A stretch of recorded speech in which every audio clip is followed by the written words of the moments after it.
بسم الله الرحمن الرحيم.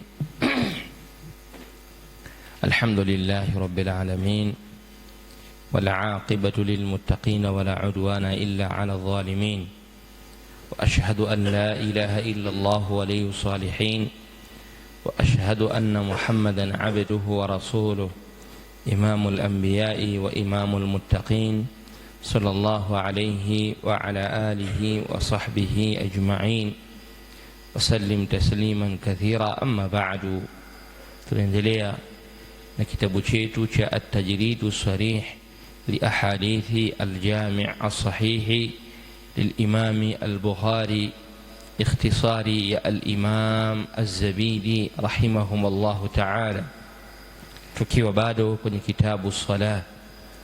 Qala nasema babu as-salati khalfa an-naimi, mlango unaozungumzia as-salati, kufaa kuswali khalfa an-naimi, nyuma ya mtu aliyelala. Khalfa an-naimi, nyuma ya mtu aliyelala, bimaana kumfanya kuwa ndio sutura yako hali ya kuwa yeye amelala. Jambo hili linafaa kwa maelezo yatakayokuja hapo mbele. Nasema an Aisha radhiyallahu anha qalat, في حديث عائشة نسيمة رضي الله عنها، كان النبي صلى الله عليه وسلم alikuwa mtume yusalli, anasali, wa ana raqidatun, na ilhali nimelala chini. Raqidatun, na hali ya kuwa mimi nimelala chini. Mu'taridatun ala firashi, nikiwa nimeegemea kwenye kitanda chake. Aisha nasema mtume alikuwa na swali na hali ya kuwa mimi nimelala nimekiegemea kitanda chake. Fa idha arada an yutira, pindi atakapokusudia kuswali witri sallallahu alayhi wasallam, ayqadhani, huniamsha mimi, fa autartu, na mimi nasimama ninaswali witri. Mtume sallallahu alaihi wasallam alikuwa anapotaka kuswali au alikuwa anaswali kwenye nyumba ya Aisha radhiallahu anha. Wakati mwingine Aisha amekuwa amelala na kuwa amelala, kwa hiyo mtume anaswali qiyamul layli. Napofika wakati wa kuswali witri, humwamsha Aisha radhiallahu anha na yeye husimama na kuswali witri. Al-Imam al-Asfahani katika sharh ya Sahih Bukhari ametaja baadhi ya masail katika kadhia hizi. Moja masala hayo anasema kariha aktharu ulama, wamechukia wanawachuoni wengi sana, an yastaqbila ar-rajula biwajhihi idha salla, mtu kumtazama mwanaume mwenzake kwa uso wakati anaposwali. Wanawachuoni wamesema hili jambo ni makruhu. Ukawa unaswali wewe, mbele yako pana mtu anakutazama, amekuelekezea uso wako na unamwelekezea uso wako. Kariha aktharu ulama. Bali Imam Malik rahimahullahu ta'ala pia naye amesema la ba'sa an yusalli ila dhahri ar-rajuli, si vibaya mtu kuswali kwa mtu ambaye ameweka mgongo wake ukamfanya kuwa ndio sutra. Amekaa amekupa mgongo ukaswali nyuma yake, la basa. Malik anasema la basa ayusallia ila dhahri ar-rajul, ni mwanaume. Maana mtu alikuwa amekaa kisha wewe ukamfanya kuwa ni sutra, la basa, lakini kwa sharti lile lile kwamba mtu huyo awe mustaqir, ametulizana mahala pale. Wa ajaza al-kufiyuna as-salata khalfa al-mutahaddithin, madhhabu ya kufiyuna wanaona ya kwamba inafaa mtu kuswali nyuma ya watu wanaopiga story. Tumekaa wanahadithiana, wanazungumza sawa sawa katika hilaqi dhikr, kwenye vikao vya kutaja ilmu, wanasoma, basi wamejuzisha al-kufiyun. Na al-Imam Muhammad ibn Sirin katika matabi'i alisema la yakunu ar-rajulu sutratan lilmusalli, haifai mtu kuwa ni sutra ya mtu mwenye kuswali. La yakunu ar-rajulu sutratan lilmusalli, haifai mtu mwanaume akawa yeye ndiye sutra ya watu wenye kuswali. Kwa hizi ni jamuun baina al-aqwal, yani hizi ni kauli mbalimbali zinazothibitisha jambo na kulipinga jambo na kulichukia jambo hili la kumfanya mtu wa mbele yako kuwa ni sutra, kumfanya kuwa mtu ni sutra. Mwisho kabisa ni kwamba wakariha jama'atun al-ulamai, na wamesema ni makruhu kundi la wanawachuoni an takuna al-mar'atu sutratan al-musalli, mwanamke akawa ni sutra ya mtu mwenye kuswali. Wamelifanya hili jambo kama ni makruhi na chukiza, mwanamke akafanywa kuwa ni sutra kwa mwenye kuswali.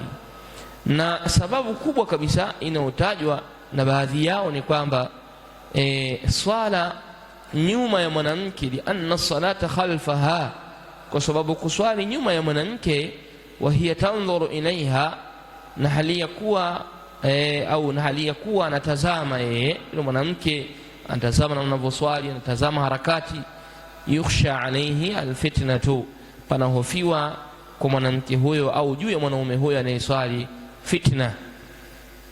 Kwa hiyo hizi ni kauli za wenye kuchukia, na kuna wale wanaojuzisha kuswali mbele ya mtu na kumfanya kuwa ni sutra, ima wanahadithia, wanazungumza, au mtu amekufa mgongo na ametulizana.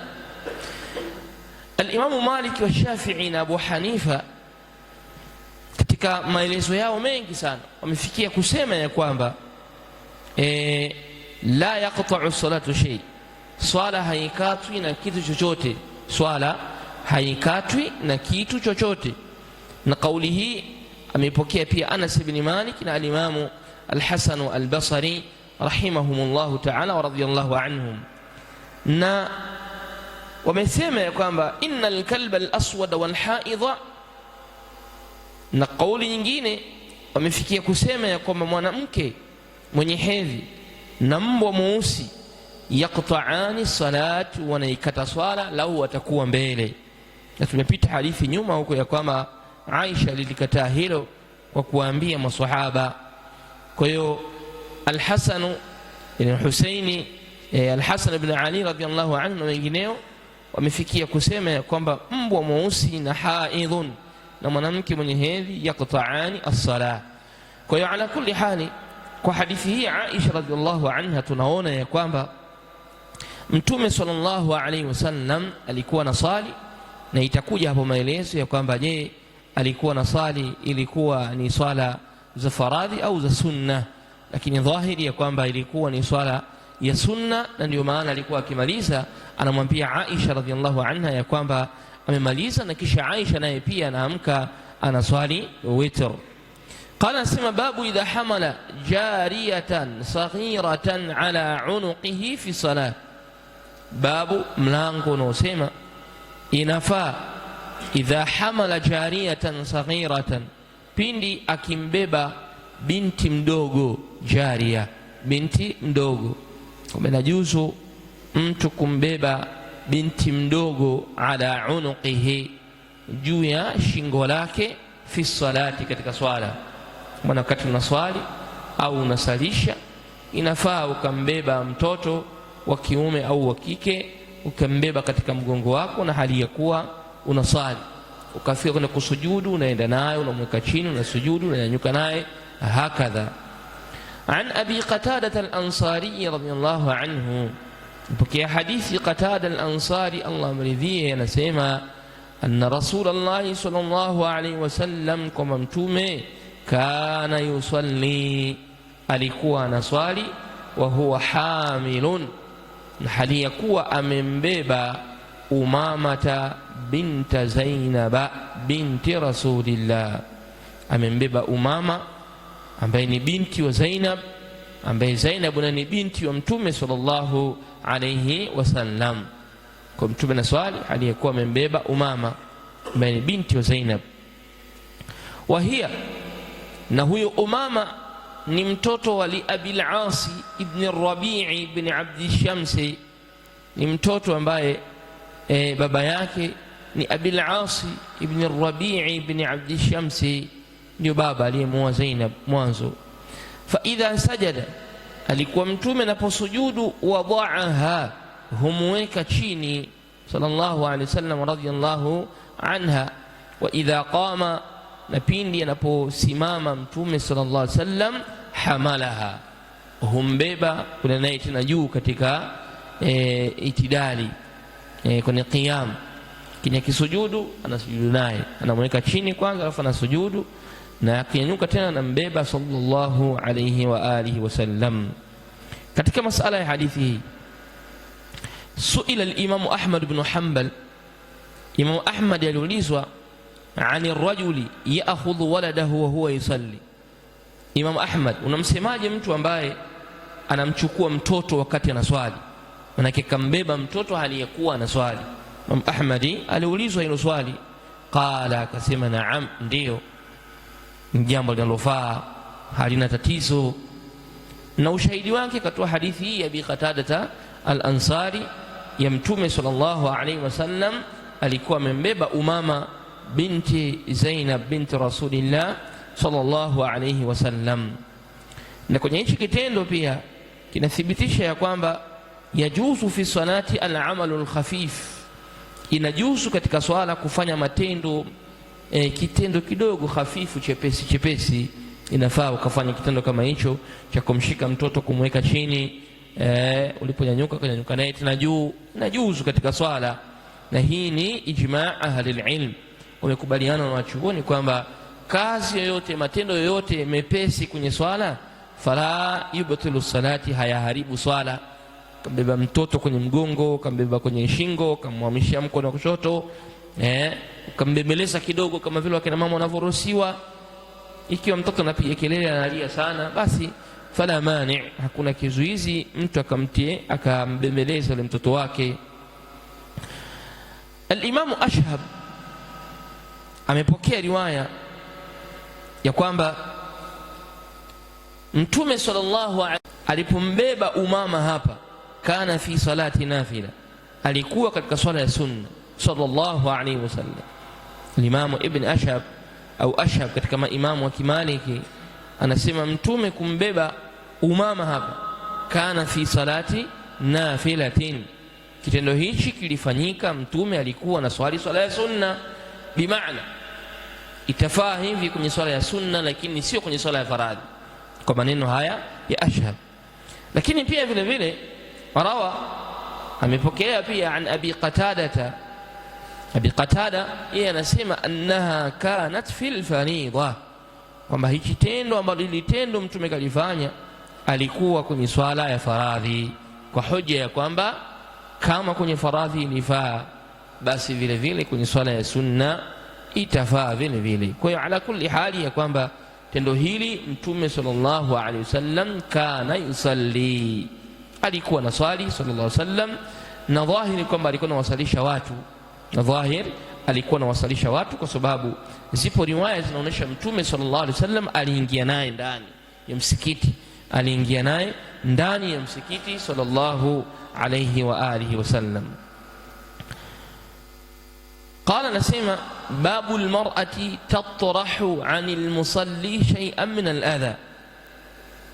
ملango mwingine, babu almar'ati, mlango unaotaja kama mwanamke tatrahu, anamuondoshea, anil musalli, mwenye kuswali, shay'an, kitu chochote, min aladha, katika uchafu. Wa mwanamke inaruhusiwa yeye amuondoshee mwenye kuswali sehemu ya uchafu alionayo. Na hadithi hii tushaipita huko nyuma, hadithi hii tushaitangulia huko kuitaja nyuma, hadithi ya Fatima bintu Rasulillah sallallahu alaihi wasallam, pale ambapo Makureishi walipokuwa wamekaa Kaaba, wakajikusanya, wakamwona Mtume sallallahu alaihi wasallam anafanya ibada, amesujudu, wakaambizana nani ambaye anaweza akammwagia uchafu salla au asala, uchafu vinyesi vya wanyama huyo Muhammad aliyekuwa amesujudu. Akatokea mmoja katika wao akakusanya ile sala, uchafu ule wa wanyama, akaenda akamwagia nao Mtume sallallahu alaihi wasallam katika sijida. Kisha baada ya pale Mtume alayhi salatu wasalam hakunyanyuka mpaka taarifa ilipomfikia Fatima binti yake, alipokuja akamuondoshea ule uchafu. Ndiyo Mtume sallallahu alaihi wasallam akasimama, na kisha baada ya hapo akaanza kuwaombea laana mmoja baada ya mwingine katika wale wote waliokuwa wamekaa pale, akiwataja majina, Allahumma la'an fulan, Allahumma alayka fulan bi fulan. Na dua ya Mtume sallallahu alaihi wasallam katika Kaaba walikuwa wanaiogopa kwa sababu ni sehemu walikuwa wanaitakidi ni sehemu takatifu. Na dua hiyo pia ilileta athari kwenye vita vya Badri. Wote wale ambao Mtume aliwaombea dua, zilionekana zile masrai zao mahala walipofilia, sehemu zao zote zile ambazo Mtume aliziashiria kwamba watafia hapa fulani, sehemu hii atafia fulani, wale wote aliwaombea dua kule. Ilipokuja kwenye vita vya Badri Madina, huko baada kutoka Makka kuja Madina, sehemu zao zote zile walikutwa walifia katika ile mazingira. Kwa hadithi imetangulia huko nyuma. An hadithi, nasema hadithi ibn Mas'ud fi du'a'i an-nabii sallallahu alayhi wasallam. Hadithi ya Ibn Mas'ud inasema kuhusiana na dua ya Mtume sallallahu alayhi wasallam ala Quraish, dhidi ya Makuraishi, kuombea dua mbaya Makuraishi, yauma, siku ambayo wada'u alayhi sala, walipomwekea alayhi, juu yake, as-sala, ule uchafu wa wanyama katika vinyesi, uchafu wa wanyama katika vinyesi walipomwekea juu yake Mtume alayhi salatu wasalam akiwa anaswali. Taqaddama, Ibn Mas'ud anasema, Imam Bukhari anasema hadithi taqaddama, imetangulia. Waqala huna fi akhirih, na alisema hapa kwenye hii hadithi sasa mwishoni mwa maneno yake aliposema thumma suhibu ila alqalibi, kisha waliburutwa wale wote walioombewa dua. Thumma suhibu, kisha waliburutwa wale wote wale, ila alqalibi, na kupelekwa visimani na kwenda kuzikwa kwa pamoja mule kwenye vita vya Badri. Sasa hapa baada ya kuwa wameshauliwa wote wale walioombewa dua na Mtume sallallahu alaihi wasallam, walikuwa na burutwa na kwenda kuingizwa katika visima na kutupwa mule ndani.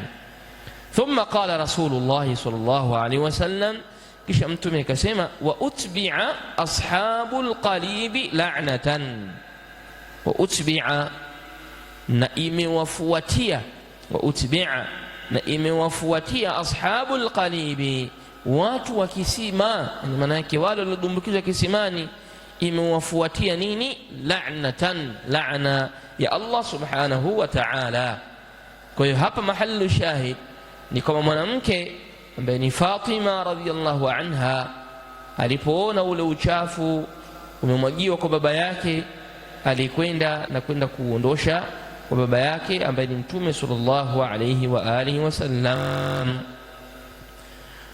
Laftatun saghira katika hadithi hii, kiitazama ni fupi, lakini ina maelezo baadhi ya mambo ambayo yapo kwenye hadithi hii ambayo inafungamana na mlango wa sala.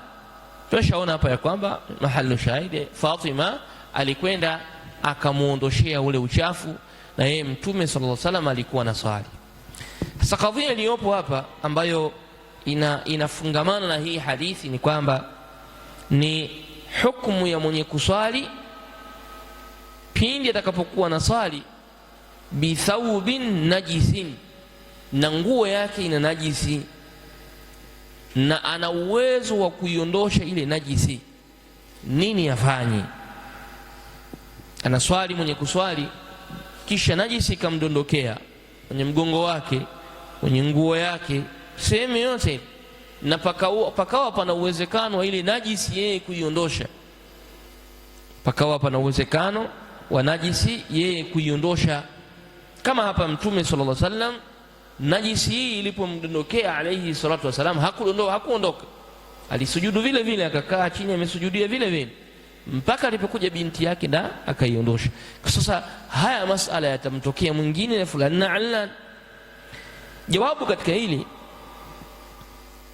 dhahaba al-kufiyuna, madhhabu ya Kufiyun wao wametoa msimamo ni kwamba ila annahu yatamada fi salati, kwamba aliye dondokewa na najis kwenye nguo yake, iwe ni pombe, iwe ni kinyesi, chochote katika najis yameingia kwenye swala akiwa ni tahiri msafi, kisha ikamdondokea najis, Al-Kufiyun wanasema ya kwamba annahu yatamada fi salati, ataendelea kwenye swala yake, wala yaqta'uha, wala sikate swala yake, aswali hivyo hivyo na najisi yake, aendelee kuswali hivyo hivyo. Hii ni kauli na madhehebu ya Kufiyun. Watu wa Kufa wanaonelea hivyo kwamba endelea kuswali, usiikate swala yako. Na al-Imamu Maliki kwenye riwaya ruya imepokelewa pia vile vile Ibn Malik wa Ibn Wahab na mfano wake wa Abdullah bin Umar pia amenena kauli hiyo, wal-Imamu an-Nakhai wal-Imamu al-Hasan al-Basri wamekuwa na kauli namna hiyo kwamba mtu huyu ataendelea na swala yake, usikate swala yake. Hii ni kauli ya kwanza. Wa fi riwayat li-Malik rahimahullah ta'ala, katika riwaya nyingine ya Maliki iliyopokelewa, qala, alisema yaqta'u, ataikata swala, wayanzi'u thawba, na ataivua nguo, wayabtadi'u salatah, na ataianza upya swala yake. Atakata swala yake na kwenda kuivua ile nguo, na akirudi yabtadi'u salata, ataianza upya swala yake. Na hii ni istihsan للإمام مالك رحمة الله تبارك وتعالى عليه. Kwa hiyo kauli ziko mbili, riwaya ya kwanza na kuna riwaya ya pili.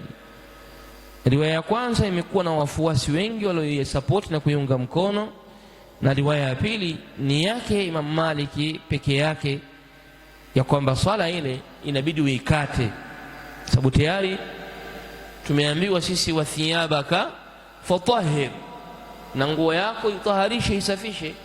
Kwa hiyo najisi imeangukia kwenye nguo na wewe unaswali. Kwa hiyo anaona ya kwamba kauli ya pili ambayo ni ya mwisho hii, akate ile swala yake, aende akaivua ile nguo, kama kuivua kuisafisha, kisha arudi tena aanze upya. Na hii ni istihsan lilimami Malik. Wa aljawabu walilmu inda Allahi, na jambo la sawasawa kwenye hichi kipengele kwamba nguo ikiingiwa na najisi katika hili, al-aslu, msingi katika hili, ma faala ar-rasulu sallallahu alaihi wasallam, ni hivi alivyofanya Mtume sallallahu alaihi wasallam. Lam yaqta' salatah, Mtume hakuikata swala, kama kwenye hadithi hii tuliyosoma hapa, hakuikata swala, bal tamada fiha hatta akmalaha, bali aliendelea na swala yake mpaka alipokamilisha. Bimaana alisubiria mwanaye, alikuja akaitoa uchafu ule, akautoa, kisha akaendelea na swala, hakuikata ile swala,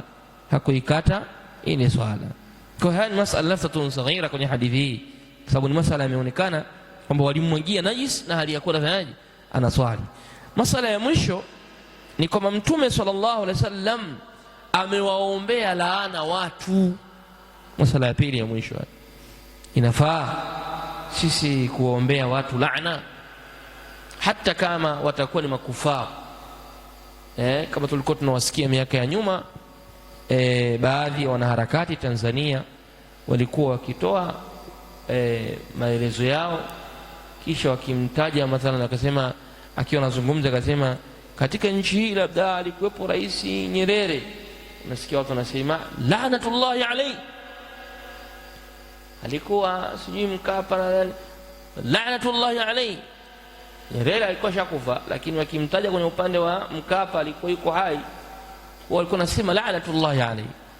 Sasa Islamu kumuombea laana mtu ambaye sio Muislamu, aljawabu fil aqida, majawabu kwenye itikadi yetu. Mtu yoyote haruhusiwi kumlaani illa yule ambaye imethibiti nasun, dalili ya kumlaani. Huruhusiwi kumlaani mtu yote mpaka pamethibiti dalili ya wazi imemtaja fulani huyu mal'unu. Moja. Mbili, inaruhusiwa kumlaani bil umum, kwa ujumla. Inaruhusiwa sisi tukawalaani kwa ujumla. Allah walaani makafiri, Allah walaani watu wa bid'a, Allah walaani wanawake wanaounganisha nywele, Allah walaani wenye kadha, hivyo inajuzu. Lakini kumpointi fulani aliye hai ma zala yurzaq, huruhusiwi kumwita kumlaani mtu ambaye yuko hai duniani, hairuhusiwi kabisa, kwa sababu hatujui mwisho wake utakuwaje.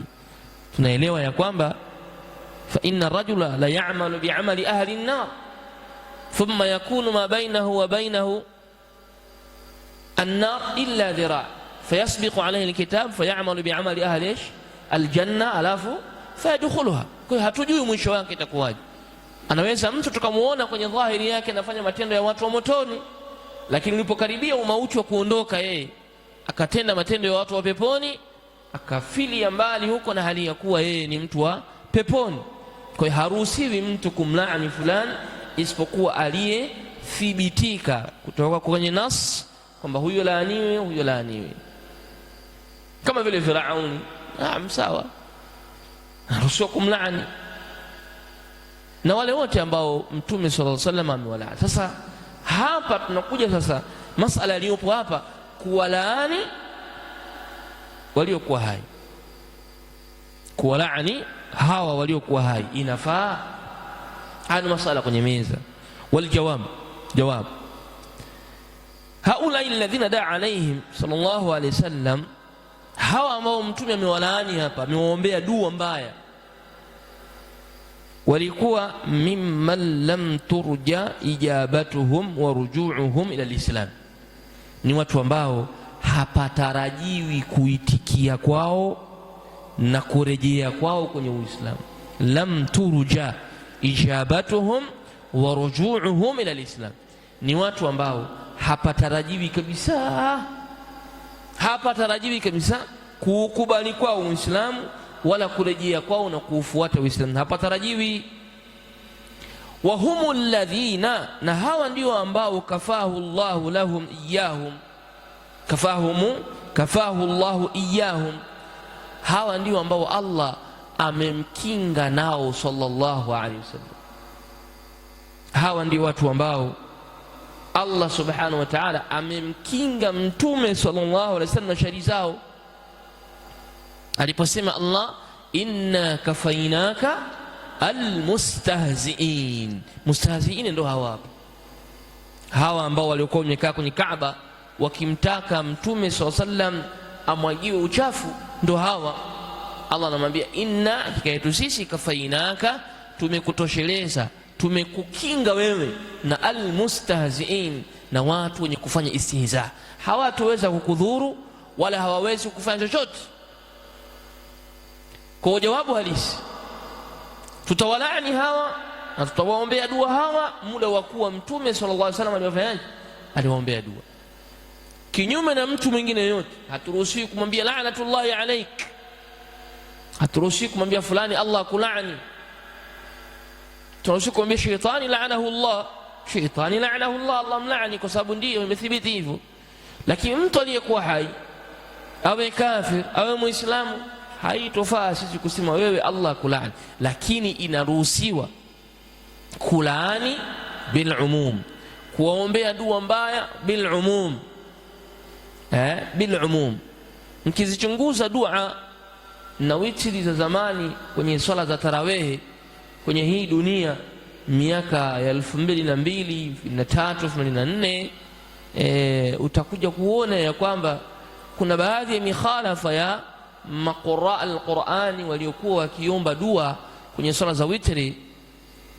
Baadhi yao walikuwa wanasoma bil umum, kwa ujumla, na kuna wale walikuwa kwenda moja kwa moja kumtaja fulani, na hao walikataliwa, walikatazwa, sio walikatazwa kusema mfano alaika bibushi, mathalan alaika bibushi au alaika bi fulan Clinton, Allahumma alayka bihi, Allah mlaani muangamize fulani.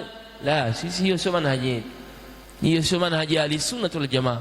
Hatuwaombei watu laana muda wakuwa wako hai, waislamu wasiokuwa waislamu, hatuwaombei laana. Lakini bil umum, kwa ujumla, ewe Allah, Allahumma alayka bil kiradati wal khanazir, Allah waangamize makirada, sawasawa waliobadilishwa kuwa ni nyani, wal khanazir, na waliogeuzwa kuwa nguruwe.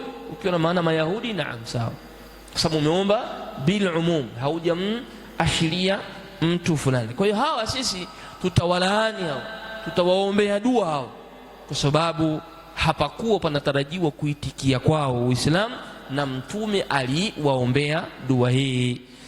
Mpaka hapa tutakuwa tumemaliza engo ya pili ya kitabu hichi, ya kitabu sala, na tutakuja kuingia kwenye engo ya tatu ya kitabu sala, ambacho ni kitabu mawaqiti as-salah.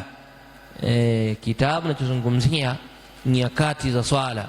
Nyakati za swala, kila swala katika swala tunazoswali nyakati zake amezitamka Mtume sallallahu alayhi wa alihi wasallama.